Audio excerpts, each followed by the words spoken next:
So you want to know what it was like to watch the greatest repository of human knowledge go up in smoke? Well, pull up a chair, pour yourself something strong, and let me tell you about the worst day of my life. Actually, no. Let me tell you about the worst century of my life. Because the death of the Library of Alexandria wasn't a single dramatic moment, it was a slow, agonizing process with a few dramatic exclamation points. But we're going to focus on one particular exclamation point if you don't mind.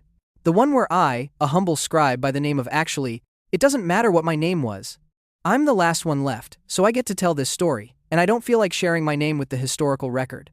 Let's just call me the guy who should have been a farmer. I was 23 years old when I started working at the library, which by then had already been around for about 250 years. That's right, the thing was ancient by the time I got there. It had seen Ptolemy's rise and fall, seen Alexander's empire crumble into a dozen pieces, seen Rome become the new kid on the block, and then some old man from the Julian clan come swaggering into Egypt like he owned the place. And believe me, by 48 BC, the library had seen some things, but nothing prepared us for what Julius Caesar was about to do. Now, before we get to the fire, let me give you a little context about what we actually had in that library, because the popular imagination tends to run wild with this stuff. Yes, we had a lot of scrolls. Estimates range from 40,000 to 400,000, depending on who you ask, and honestly, nobody really knew the exact number because half of our job was trying to organize a collection that made the Library of Congress look like a particularly disorganized bookshelf. The point is, it was a lot, and it wasn't just Greek stuff, either. Oh no. The Ptolemies had ambitions that would make modern tech billionaires look like they're playing with pocket change. We had Egyptian texts, Persian scrolls, Hebrew documents, everything. Demetrius of Phalerum, the guy who supposedly talked Ptolemy I into building this whole thing, had a motto that basically amounted to, all the books in the world. And for a couple of centuries, they actually tried to make that happen. The Ptolemies, bless their kleptocratic hearts, were absolutely notorious for their book-collecting methods. See, they didn't believe in buying books. That was for amateurs. No, the Ptolemies believed in what we might today call aggressive acquisition strategies, which is a fancy way of saying they were the original book thieves. Every ship that came into Alexandria's harbor, the customs officials would literally search it for books, not contraband books. They would confiscate any scroll that looked interesting, take it to the library to be copied, and then keep the copy while returning the original to its owner. Except, and here's the sneaky part, they would often return a copy that was slightly worse quality than what they'd taken, because why would you want your original back when you could have our lovely transcription instead? And if a book was particularly rare and valuable, well, let's just say the owner might find themselves incentivized to donate it to the museum permanently. The Ptolemaic royal family basically ran the ancient world's biggest and most successful book piracy operation, and they had the audacity to call it scholarship. And it worked. For about 200 years, Alexandria was the intellectual capital of the world.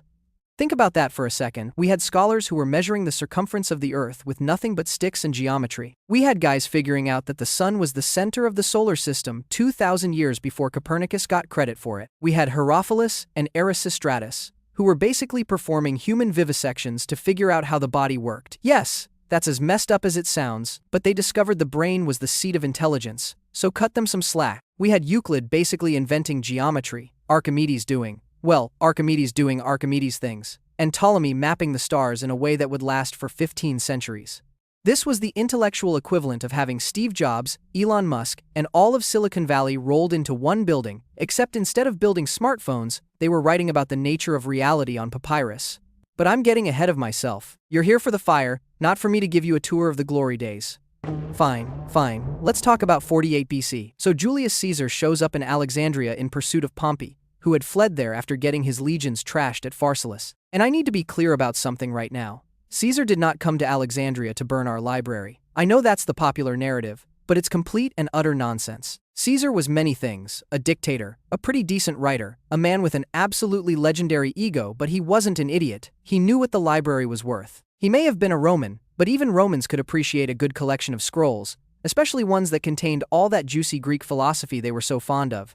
No, the fire was an accident, a terrible, catastrophic, civilization-altering accident, but an accident nonetheless. Here's what actually happened. Caesar gets off his ship and immediately finds himself in the middle of a civil war between Ptolemy XIII and his sister Cleopatra. Because nothing says welcome to Egypt like a family dispute over who gets to be pharaoh. Now, Ptolemy's people had this bright idea that they could win favor with Caesar by murdering Pompey, the same Pompey who had actually been allied with Egypt in the past, but when they presented Pompey's head to Caesar, instead of being grateful, Caesar was apparently horrified. I mean, Can you imagine? You're a Roman general, you defeat your rival, you chase him halfway across the Mediterranean, and his head gets handed to you on a platter by a bunch of Egyptian teenagers. That's gotta be a mood killer.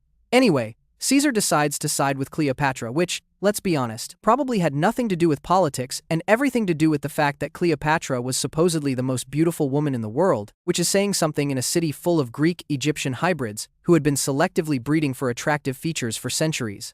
So Caesar is now allied with Cleopatra, and Ptolemy is not happy about this. Not happy at all. The young pharaoh decides that the best way to deal with this problem is to surround Caesar's forces in the palace district and starve them out. And that's how we found ourselves in the middle of what historians call the Alexandrian War, which was basically a months-long siege, where a few thousand Roman soldiers were trapped in a palace, while an angry mob of Egyptians tried to kill them. Now, here's where my part of the story begins.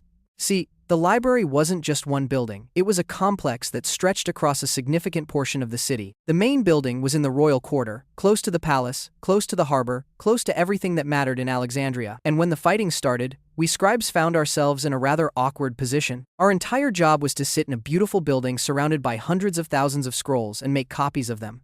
Our job was not designed for siege warfare. Our job was designed for a peaceful empire, and by 48 BC, the Roman Republic was about as peaceful as a cage full of particularly angry cats. So when the fighting started, what did we do? Well, some of us ran. Many of the older scholars, the ones who had been there for decades, they grabbed their most prized possessions, their personal collections, their notes, their translations, and they fled. Some went to other parts of the city. Some went to the Serapeum, which was a sort of backup library on the hill. And some probably just went home to wherever they came from. But some of us stayed. Some of us were too stubborn, too stupid, or too devoted to the mission to leave.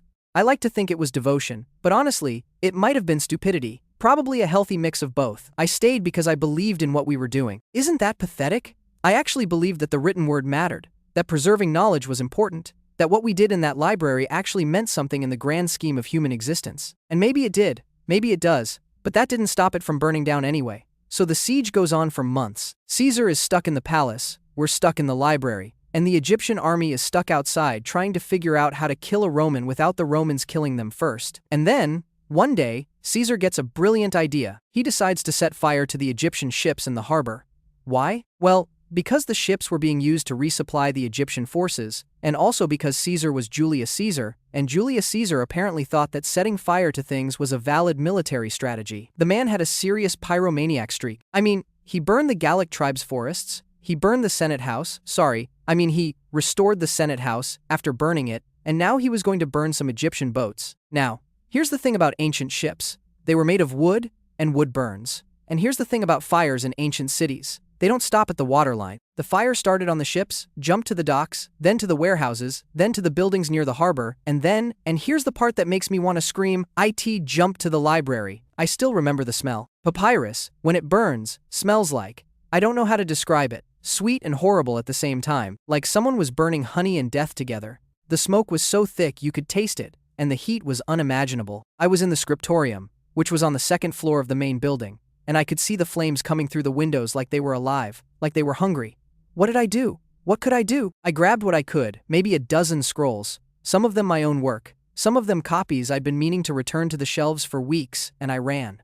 We all ran. There was no heroic last stand. No brave attempt to save the collection. There was only panic and smoke, and the screams of people who had spent their lives in that building realizing that everything they'd worked for was being devoured by flame. The fire burned for days. Not just the library, it burned a huge chunk of the royal quarter, the warehouses, the docks, probably a bunch of houses that had nothing to do with any of this. But when historians talk about the destruction of the Library of Alexandria, they talk about this fire. Because it was the first major blow, the one that people actually recorded, the one that started the slow decline that would eventually see the whole thing disappear. Now, here's where the story gets complicated, because nothing about the Library of Alexandria is ever simple. Some sources say the fire destroyed everything. Some say it only damaged a portion. Some say the scrolls were already moved to the Serapeum by this point, which means what burned was just the main building. And some say, and this is the theory I love, the fire actually didn't destroy anywhere near as much as we think. But later historians, writers, and particularly medieval monks who were bitter about losing access to classical texts dramatically exaggerated the destruction because it made for a better story. Because here's the thing about the library's destruction.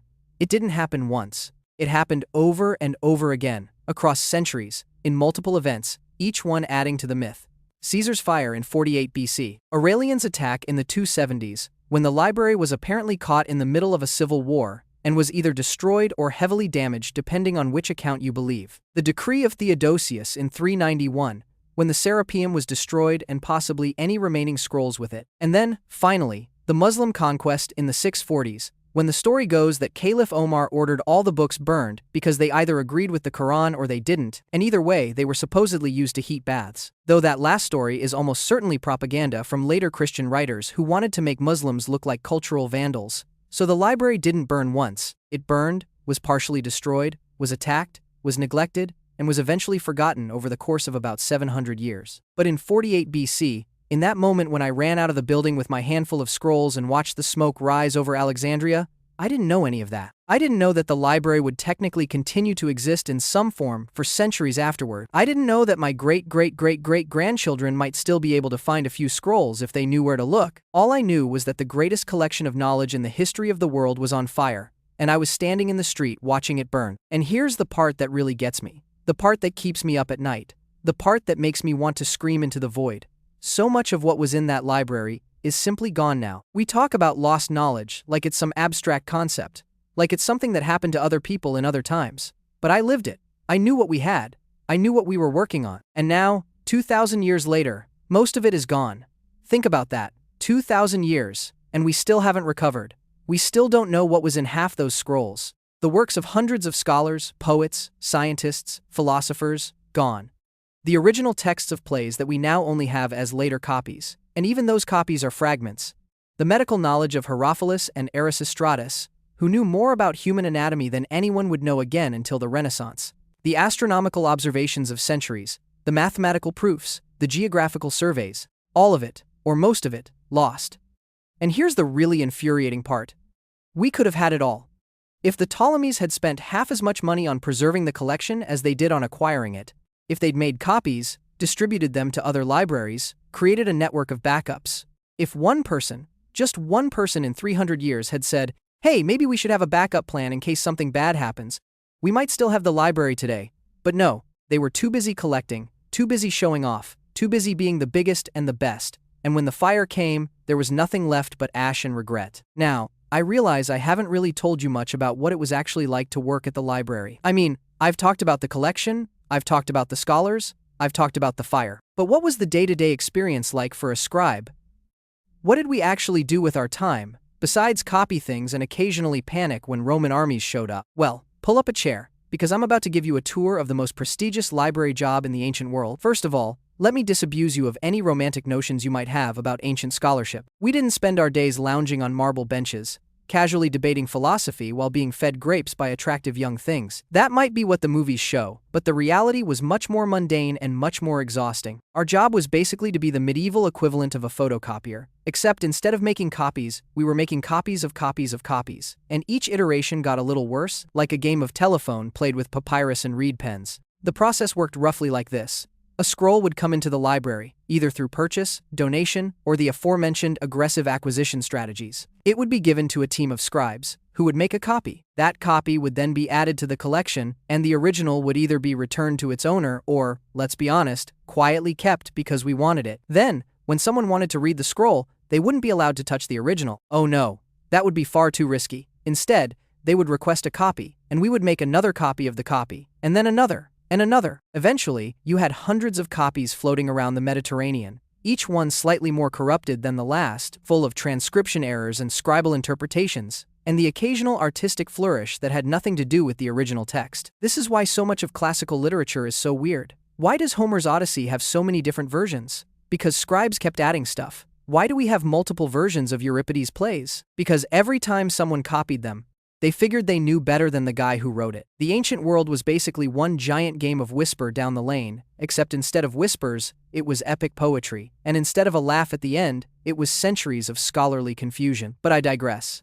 The point is, being a scribe was hard work. We sat for hours on end, our backs aching, our fingers cramped, our eyes straining in the dim light. We had to know how to read and write in multiple languages, Greek, obviously, but also Egyptian hieroglyphics, Demotic, sometimes Hebrew, sometimes Persian, sometimes even Latin if we were feeling ambitious. We had to have good handwriting, because bad handwriting meant the copy would be rejected, which meant we'd have to do it again, which meant less time for lunch. We had to know enough about the subject matter to catch obvious errors, but not so much that we started changing things to match our own views. We had to be part librarian, part translator, part editor, and part machine. And we got paid barely enough to afford decent wine.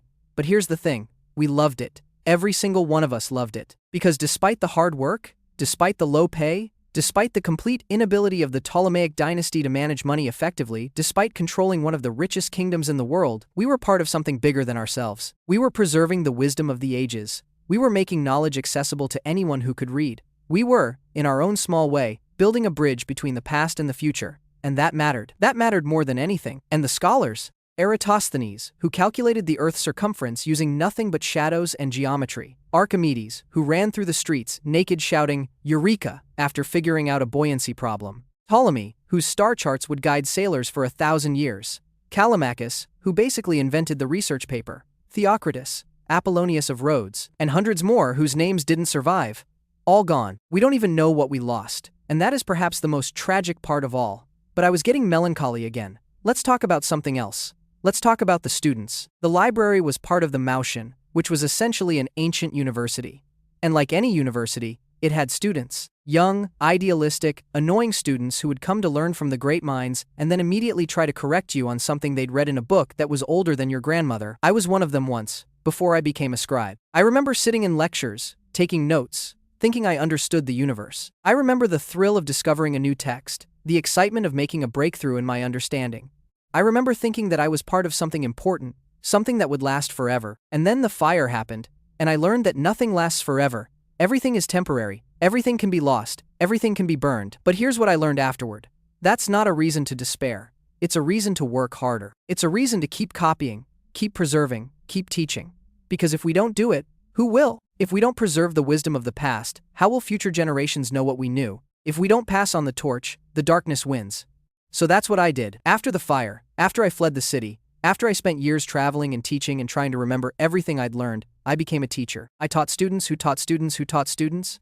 I kept the memory alive. And I like to think that somewhere in the chain of knowledge that stretches from me to you, there's a little piece of Alexandria that survived. Because here's the thing about ideas. They don't really die. They might be forgotten for a while, they might be suppressed, they might be burned, but eventually, someone remembers, someone rediscovers, someone looks at the ashes and says, there was something valuable here, and I'm going to find it again. That's what happened after the library burned. That's what's happening right now, as we sit here talking about it. The knowledge is not gone, it's just waiting to be found again. And that's the real legacy of the Library of Alexandria. Not the building, not the scrolls. The idea that knowledge is worth preserving, that wisdom is worth sharing, that humanity can build something greater than itself. That idea survived the fire. It survived the collapse of Rome, the Dark Ages, the Crusades, the Inquisition, 2 world wars, and the invention of the internet. It survives today, in every library, every school, every place where someone decides that learns something new. So, the next time you read a book, remember us. The scribes who copied by candlelight, who preserved the wisdom of ages, who believed that what we wrote down mattered. We failed. In the end, the building burned. Most of the scrolls were lost. But the idea, the beautiful, stubborn, revolutionary idea that knowledge matters, that survived. And as long as it survives, the library never really dies. It's just waiting for us to rebuild it, one book at a time. But wait, I'm being too gloomy.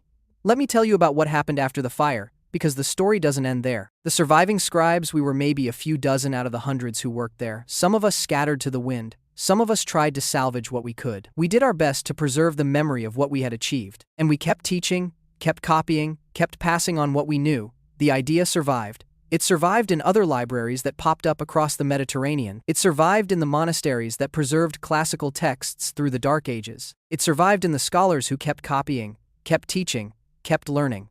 It survived in the Renaissance, when Europe rediscovered Greek and Roman knowledge that had never really been lost. And it survives today, in every library, every university, every classroom where someone decides that learning matters. Every time someone chooses knowledge over ignorance, every time someone decides that the accumulated wisdom of humanity is worth preserving, that's the Library of Alexandria. Not the building, not the scrolls, the idea. So yeah, I watched it burn, and yeah, it was the worst day of my life. But here's the thing about being a scribe. You don't just preserve the past, you preserve the future. Every book you copy, every text you save, every word you write down is a bet on humanity's future. And I like to think we won that bet, even if we lost the library.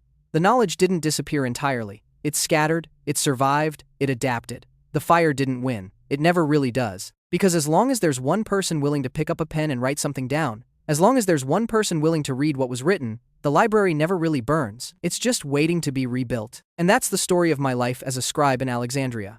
That's the story of watching the world change, of seeing empires rise and fall, of holding the past in my hands and watching it turn to ash. It was horrible, and beautiful, and tragic, and ultimately, I think, meaningful. The library is gone, but what it represented lives on. And that's something, I think. That's something. So the next time you walk into a library, or a university, or any place where people gather to learn and share knowledge, take a moment to remember us, the scribes who stayed, the scholars who fled, the dreamers who tried to collect all the books in the world. We failed, in the end, but we failed gloriously, and the failure itself became a lesson for future generations. Don't put all your knowledge in one building. Don't trust that the world will always be kind to wisdom, but also, never stop trying to preserve what matters. Never stop believing that knowledge is worth saving. Never stop building, even when you know it might all burn down someday. Because it will burn down, and then someone will rebuild. And that's how it's always been. That's how it's always going to be. And now, if you'll excuse me, I need to go copy some scrolls before the next barbarian army shows up. We can never be too careful.